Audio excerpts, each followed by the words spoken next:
That one glorious word represents more than just the geography between the Sabine and the Rio Grande. It represents a unique idea and way of life. A life of rugged individualism, proud self-reliance, gritty toughness, and fierce independence. That is what made Texas, and that is what will save her again. Howdy, folks. Sam Houston here. I want to thank you for tuning into the Feed Bandit podcast. Feed Bandit is the Texas first outdoors brand built by rabid Texans, for rabid Texans, and all those who aim to be one someday. We unapologetically promote the ideals that shape our Texas pride and Texas first patriotism through our love of hunting, the outdoors, and the gear and apparel we create. Texas, above all else, preserve the tradition, protect the legacy. Check us out at feedbandit.com. And to repeat that great rallying cry from a former colleague of mine, liberty or death. Now, enough of my talking. Here are a couple of bandits that love Texas as much as I do. Enjoy.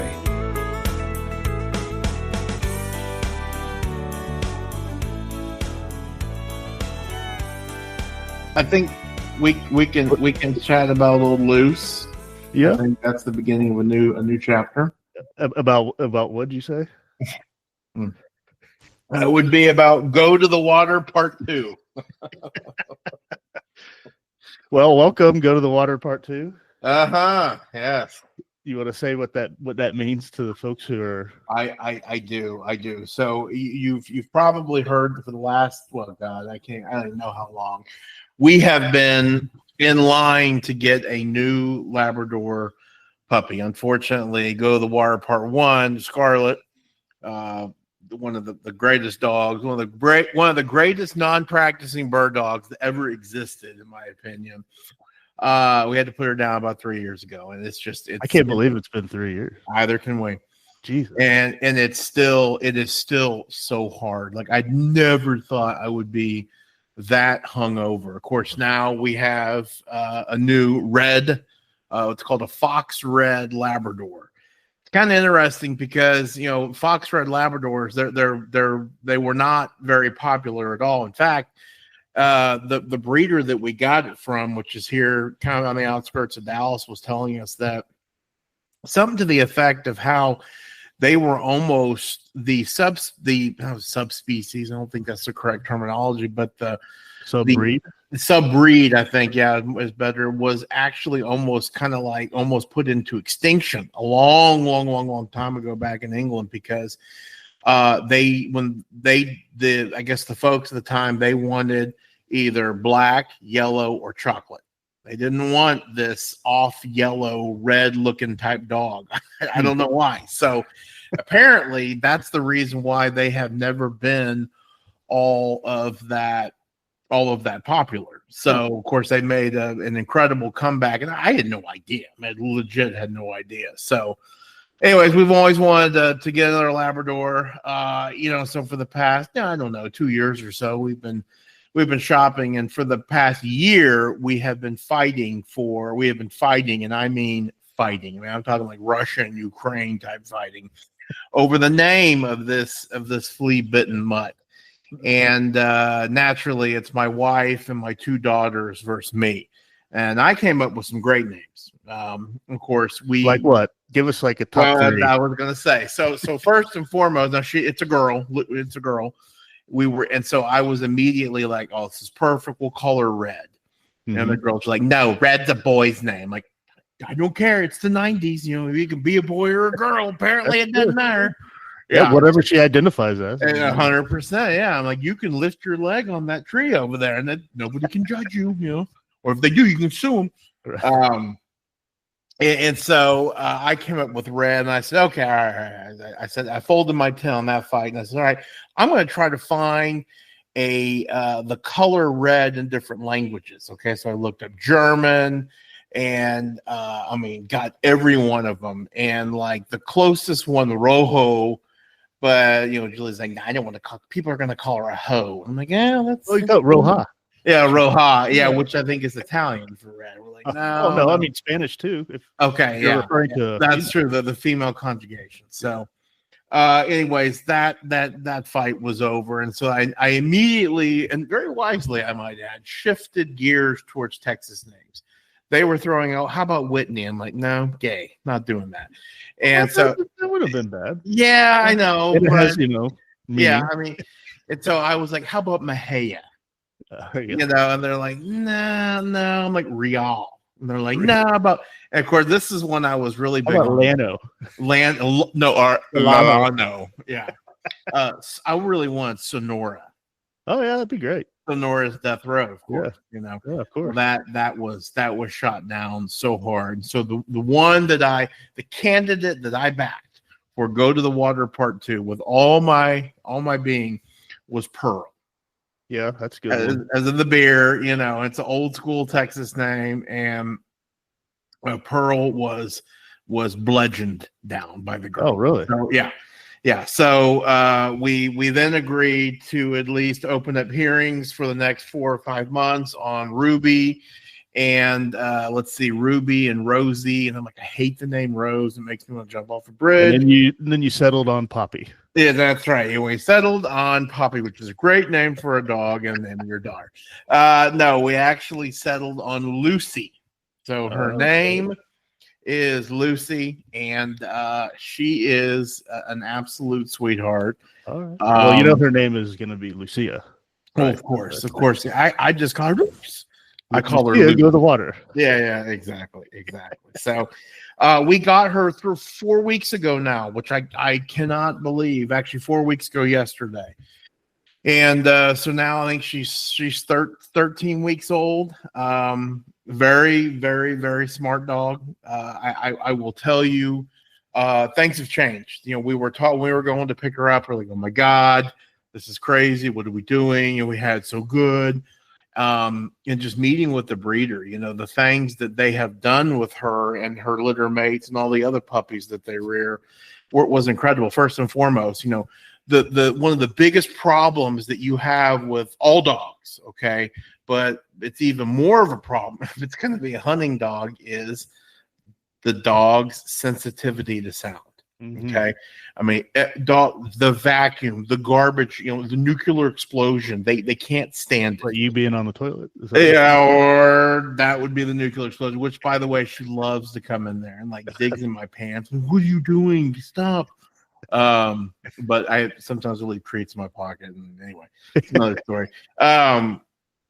And so anyway, this breeder was like, oh, here's what we do. By the time they open their eyes, which is, I can't remember when, she says that they are playing just random noises, cars, power washers, dump trucks, gunshots, over a music system. And they get louder and louder and louder. So over the past 4 weeks, we can walk around the house and she's got no sensitivity to the doorbell ringing.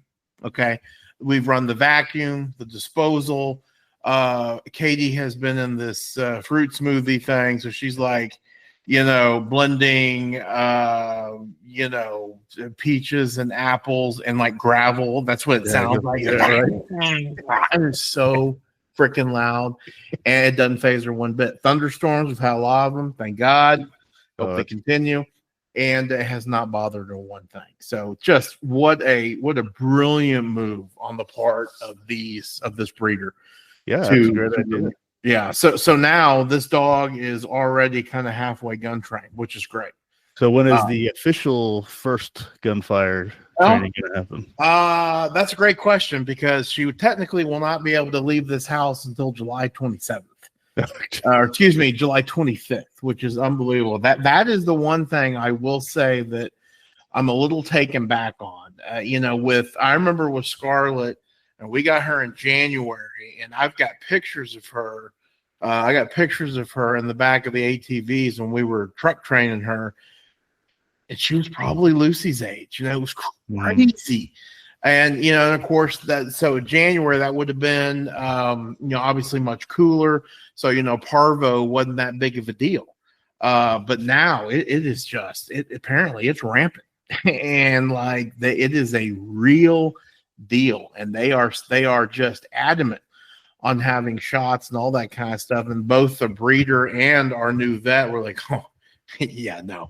They're like, keep her ass in your house until the 25th of July. Like, okay. Well, what is the significance of that date? Because that's when she will have all of her vaccinations, and she will be basically immune to parvo and a couple other things. So I had to go collect a nice little nugget of hers. Oh, which, by the way, from your living room carpet? Or? No, thankfully not. By the way, new puppies, Labradors. I'm sure it's probably all of them. I did not remember this. They crap from 6 to 8 times a day, which is unbelievable. I mean, it's been 17, 18 years since we raised a puppy. I couldn't remember all that. But we took her in. That's like called. She's like, okay, she's got Giardia. I'm like, what the hell is that? And it was an intestinal thing. So she's already on her first round of medicine. I'm like, oh, fantastic. Oh, that's great. Yeah. So yeah, it's yeah. But other than that, man, it's been great. We bell trained her, which only took a day, which I'm stunned. And so we hang bells by the back door. And so, when it's time to go back, one day, and she gets it. Oh, wow. So now the other thing is, again, she's pretty damn smart, because she realizes that when she rings that bell and she goes outside, she's going to get a little piece for kibble, So she'll just go by the door and she'll, and then we'll walk outside like it's hot, and she'll just sit there. I'm like, I'm going to kill you, dog. Now you're gonna feed her deer come deer season, right? Oh God, it's funny. Somebody asked me that the other day. I'm like, dude, I can barely get all the meat processed and chopped up for my family. The damn dog, I don't know. I mean, I might as well. Well, you don't have to process it. Just cut it off and throw it in there, and then you cut the chunk out for it.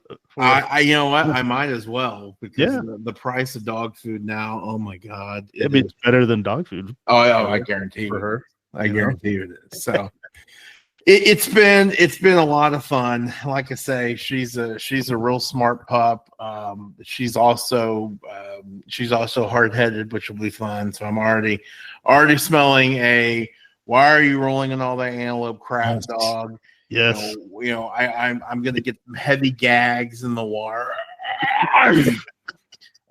She's a typical lab in that, every time we get a rainstorm or a big storm here, chunks of oak leaves come off and she just eats them all. She's like a freaking vacuum. Like, great. This is good. This is real good, because both those oak trees that overlook our backyard produce no less than 3,000 pounds of acorns every single year. Oh, geez. So it's going to be fun. Yeah. Mm-hmm. All right. Well, welcome to the family, Lucy. Absolutely. Oh, and she has raptor teeth too. That's the other thing I forgot about. I forgot that puppies' teeth are kind of hooked. Oh, yeah. So, she got me, and it's gone now, but she got me here on my nose and actually started to like clench my nose. It was, oh my God, it hurt so bad. Took care of a couple of blackheads, of course, but oh yeah, that was great. Yeah. Oh my God, did it hurt?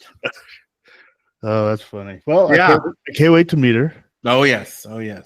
Can't wait to watch her roll around in antelope poop. Oh, and absolutely, and watch me go. And I hope there's a lot of mud out there. Oh yeah, absolutely. Well, it's funny. Matt's already like, so September 1st, I guess you're not going to be doing much hunting, right? I'm like, and a lot of yelling, I guess. Yeah, well, and he of course, he says this right in front of Julie. I'm like, well, I was actually thinking about maybe trying to shoot at least one limit, and of course they just berate me. Unbelievable, you're so selfish. You need to work with the dog. I'm like, one limit. That's all I want. One limit. But no, it will be fun, and it'll be really interesting to see how quickly she picks up on it. I mean, she's already, with her food. That's the other thing. Nowadays you don't just put their food down. we literally do a little bit of training, because she is food driven. Yeah. Literally, we grab the bowl and we give her basic commands. So it's, Lucy, sit, and we put the fist up, and she'll pop right down. She'll sit, and I'll stay with the hand like this, and I'll back up, and I will not slow, but I will freely put the bowl down or freely drop my hand. I'm like, come, and she's on it. She's on it. Nice. And we do some blind stuff and all that. So I'm hoping that we'll say. Do you remember how Garlic was at this age compared to those commands and stuff? I do a little bit. And she was nowhere near as receptive as Lucy is. There's no doubt about it. Of course, the other thing is, this is what's so funny, is that I cared so much more back then. It's just hysterical how all these years later, how my priorities have changed. Sure. Well, you didn't have two kids then. No, absolutely not, man. Especially not one. Yeah, especially not one going into high school. Which I still can't wrap my arms around that one. And it's funny because, Abby's my daughter's tryouts for Ursuline are coming up at the beginning of August. It's just I should be trying. We should really have Lucy in mid-shape form by then. But I'm like, probably not. I'll probably be down, God willing, at Ursuline, when she's doing practices and stuff. It's just funny. It's just crazy how your priorities change. So, yeah. Mm-hmm. Well, segue. Speaking of dove season, yes. Is there anything planned or going on at Rancho Bandito to prepare for dove season right now? Well, I'm glad you asked. Yes, there is. Now, of course, it's not. Obviously, you're not allowed to plant for dove. You're not allowed to do that. Obviously, obviously you can't go out there and dump grain. Sure wish you could. That'd make it a lot easier. But this time of year, we do take advantage of growing milo. Milo is a great crop for cattle, and it's a good commercial crop to have too. I actually, because it's funny. My Milo / grain sorghum, whatever you want to call it, is in a lot of the stuff that you eat. So, and with the way things are and the prices and everything, so we typically will try to do a big stand of Milo, and then if there's any of it left, we try to hunt over it. Which has always been really good. So yes, absolutely. And it's with so much rain that we've had, it's been great. So Rancho, I was telling my dad this earlier, Rancho Bandito averages 35 inches of rain a year. And that to date, we are already at 26 inches, wow. which is pretty darn good. Now, of course, at this point, coming into I guess in a couple of days, it'll be mid-June. Really, it's kind of when the waterworks, kind of turn off. And, at this point, we have been blessed with so much rain. The tanks are overflowing. Everything is great. It's good. Is that frac tank? Is that full? Oh, God, yes. Oh, yeah. Yeah. And the frac tank has got the benefit of having a liner and a crap load of clay. Yeah. So that's the reason why that thing is always as full as it is. And it's absolutely essential to that area. For not only for dove and ducks, but for other birds as well. I will never forget. I went there in late August. Wow. I think it was last year, late August. I went there with a friend of mine's kid to see if we could get a hog. They were coming into the Milo, go figure.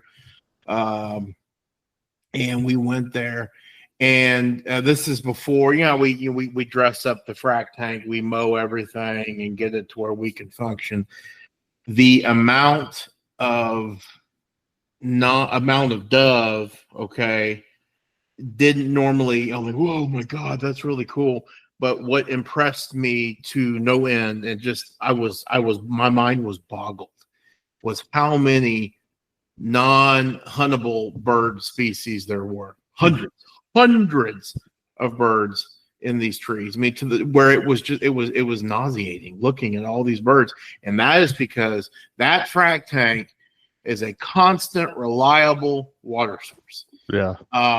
and they use it from, I mean, for a lifetime. Mm-hmm. And it really, people always focus when it comes to hunting, we got to have the feed. Yeah, absolutely, the feed's really important, but man, water is crucial. Yeah, and just that little exercise right there really showed me, man, that it really is important, not only to the non game birds, but the game birds too. mm-hmm. So cool, so cool. Awesome. Yeah, it is fun sitting there when you're dove hunting and watching the birds, especially when there's no dove amongst all the birds. Absolutely, yeah. A lot of times you'll get the yeah, especially September 1. Yeah, and it's so funny because it's like every year, especially in the beginning of the season, I am mentally exhausted just from looking for all the dove. I'm just like, man, I have a problem. I can't get this overstimulated, stupid little gray bird, but I do. I love them. Yeah. They're fantastic. What I've always found interesting there is, like, I don't know, maybe 15 minutes, maybe 10 minutes before sundown, before, if there's going to be a wave of dove, right before they come, there's like a wave of, what is it, the killdeers? Yeah, no, the kildees, and then the little barn swallows. Yeah, they all come in. And if you've been sitting there, and then all of a sudden you're like, oh, come on. Oh yeah. It is like clockwork. It is incredible how they understand that timing, and how they're, like you say, they're in there as quick as they can be. It's always been. And they know they're not going to get shot at. Well, usually. Oh yeah. That's not it. That's not a dove. No. Well, it's fine. Like, even if they try, they're not going to hit one, especially with little barn swallows. No way. That's funny. Yeah, no, it's knock on wood. Thankfully the hill country got a bunch of rain here in almost the middle of June, and thank God, because we were in pain down here. Yeah. Good Lord. Last night in this region, New Braunfels area, a little more further south, but it was like 4 to 6 inches. Oh, that's incredible. Over from like 2 a.m. to like, that's incredible. 2 a.m. to 5. It was just great. A downpour, Yeah, and so that kind of rain is awesome for filling up the water sources. What it's not 100% great for is absorption. Because it rains so much that the runoff happens. And the other problem, not that I sound like I'm glass half empty here, but especially down that country where the soil is so damn rocky that it can wash out pretty quick. Now, that being said, with it being so rocky, it doesn't have to absorb that far. But let me tell you, that whatever you got is great. Yeah, you're not lying, because 2 weeks ago, when we had big rain here, one of our big we have some of the junipers for fence line kind of thing for the people behind us, and our backyard's on a hill, like left to right, and it rained so bad that where that is became like a river, and it washed all the mulch that I had put out there, all the topsoil. Yeah. Oh yeah. So much that one of those trees like just fell over because literally the roots, like, it couldn't. There's no dirt to hold it up. So I had to go, get a lot of dirt to put it back in there, and then I put big river rock basically to hold it down. Well, last night I woke up, here. I mean, the lightning storm was unbelievable. Yeah. I mean, it was just constant. And I got up and I was like, man, hopefully my rock solution is working. Yeah. And it did. Like, the water was kind of going over the rocks. Oh, that's great. Around the rocks. Yeah. But now I got to do that whole section with it so it doesn't wash the other stuff that's not that way, away or whatever. Right. But yeah, I mean, you're right. There's nowhere for the water to kind of soak into. It's kind of funny. I think there actually is a conservation term for that, and I think it's called a keyline dam or something. And you can actually a what? Key lime? Oh, a key lac. Yes. Yeah. You can actually do it to where, like, if you're out in the pasture and you're trying to take advantage of that kind of runoff, to where you can get a key line plow. And what it does is it turns up the dirt, but it only turns it up this way. So it forms kind of a berm to where when the rain comes down, when the rain cascades down, it hits it and it absorbs. And then if it's anything more, then it goes over. And so what it does is it creates these little shelves of biodiversity, which are absolutely incredible. In fact, I've actually looked at trying to do one in the back of Rancho Bandito on the headquarters there, where you've got those undulations, but nothing grows there. I mean, nothing really grows there. It's crazy. And it's the soil type, and I've always thought, God, if I could do that's called a spreader dam. I have to think about it, but I've actually thought about trying to do that. Just if you can get that water to hold up just a little bit, kind of like what you did with the rocks, it makes a world of a difference. Right. Well, the other downside is, living in a house, a new house for 4 years where it never rained really, not that much. Yeah. And you're out of your home warranty. You don't know where the water.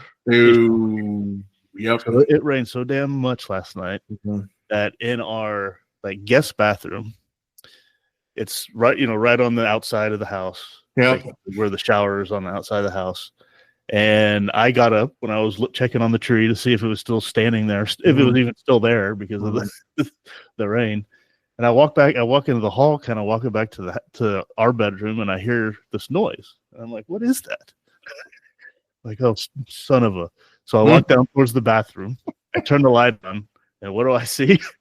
The floor has like a covered in water. And I look up. There's a line going on our ceiling. Yeah. And right in the middle, it's dripping down. Oh yeah. And it's right by the vent. Yeah. So my guess is it's not sealed properly where the poop smell vent is, absolutely. Sitting there on the 100%. the roof. Because it rained so much that it just kind of went into the gaps or whatever. 100%. Well, I'm actually doing that right now, looking up at my ceiling, because it can happen from rain. It can also happen from stupid, dumb teenage daughters who take too long of a shower and then forget to put the shower liner in there. So I'm looking at my ceiling right here, and it's all pus yellow. Right? Okay, on the second floor. Yeah. I mean, that was the same effect, more or less. Yeah, dude, that was like week 3. I'm like, are you kidding me? Are you kidding? And of course, who's like, we're gonna have to get it painted. I'm like, no, we are not. I like it. It looks good. Right. The mule deer likes it. We ain't doing nothing. Oh my God. As is the joys of home ownership. But yes. I'm glad y'all got some rain. That's awesome. Finally. I mean, it probably won't rain again the rest of the year, but at least we got that rain. Yeah, the Comal is unbelievable. That's great. I drove by there, and it is. I don't remember how long it's been since you've been down here, but right on Common Street where there's the chute, and it's kind of like dam, and you go down the chute, whatever. Yeah. Well, the water, Comalga is so high from this runoff and stuff that it's going over the top of that dam. I don't know. It looked like a couple feet. The water is like that much higher, and it's over there's like a bar next to the chute basically, and it's all the way up into there, like almost halfway up that bridge. I mean, it is nuts. Oh yeah, like God.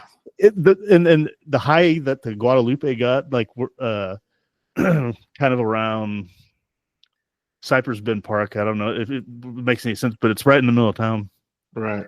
The water got up about 10 feet there, just from that downpour, which is crazy. I hadn't done that in over 10 years, basically. Well, I was gonna say this kind of doesn't sound as bad, but it sounds like that one, like that event we had when we were, well, I guess I was a junior at Tech. We went down there and all the trees were battered and stuff, and the water was way out. I mean, it was crazy. Yep. Well, that's cool. Well, hopefully it'll fill up McQueenie. I know they I know they had. You got Dunlap first, and then McQueenie, then Dunlap. So you got McQueenie. Or Dunlap has been refilling kind of since they finished doing the dam. Right. But I got to believe that it'll back up to Philip Dunlap and then back up into McQueenie. I would think. Good. Well, Big Dave's got an incredible house. I'm like, oh my god, beautiful. Yeah, I know. Last 2 times Rich has been there, he's texted me, but I've been busy or had to do something else. You need to make it a priority if you can. It's pretty. It's real cool. I mean, I've seen any pictures. So, okay, Rich, if you hear that, if you're I'm actually doing this weekend. Just this time though, give me a little more heads up than like 2 hours. Laura's pretty flexible, but not that flexible. She's 40. Oop. Yeah, very true, very true. I love it. All right. Well, I don't know. We kind of came into this one without any kind of set. We came in randomly, guns blazed. So yeah, hopefully we've entertained some folks. Oh yeah. I guarantee you we did. Yeah. I guarantee you we did. All right. Well, cool. Let's endeavor to get more of these. Yep. Totally. I'm sure the folks appreciate those. Let us know if you appreciate us bantering more and more, or I don't know, maybe you appreciate more of the one-on-one topic focused episodes. Either way, you'll get both. But I was gonna say we got a little something for everybody. But the numbers back in the day definitely indicated that they like when we banter. So that's true. That's fun. That's fun. We're inching our way back up toward. Oh yeah. Oh good. Good. So for you, dear listener, we thank you a lot for listening, and can't do this without you and without your listenership. Totally. And please tell your buddies about the podcast. If you like it, I'm sure they would too. So give them a heads up about it all, and stay tuned. We got some stuff coming still. I know we've been saying that for a while. It's it's really going to happen though this time. Patience, though, good things come to those who wait. Absolutely. The little catch-up commercial. Absolutely. But yeah, that's really it. Thank you all for listening. You want to take us out? I'd love to. Remember, support your local feed store. I just did a piece on tariffs and how they affect the hunting industry, which is absolutely no different than any other industry, but costs have gone up. So listen, we need to support those small town folks, and remember, support your state of Texas. Awesome. Y'all take care.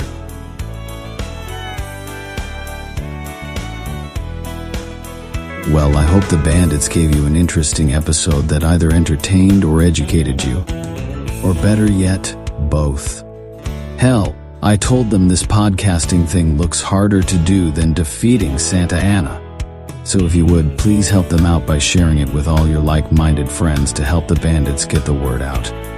And don't forget to check us out at feedbandit.com and grab some gear and apparel to support the cause of Texas. Remember, Texas, above all else, preserve the tradition, protect the legacy. Finally, as I said some time ago on the eve of the great battle, and I vigorously repeat here again, be men. Be free men, that your children may bless their father's name.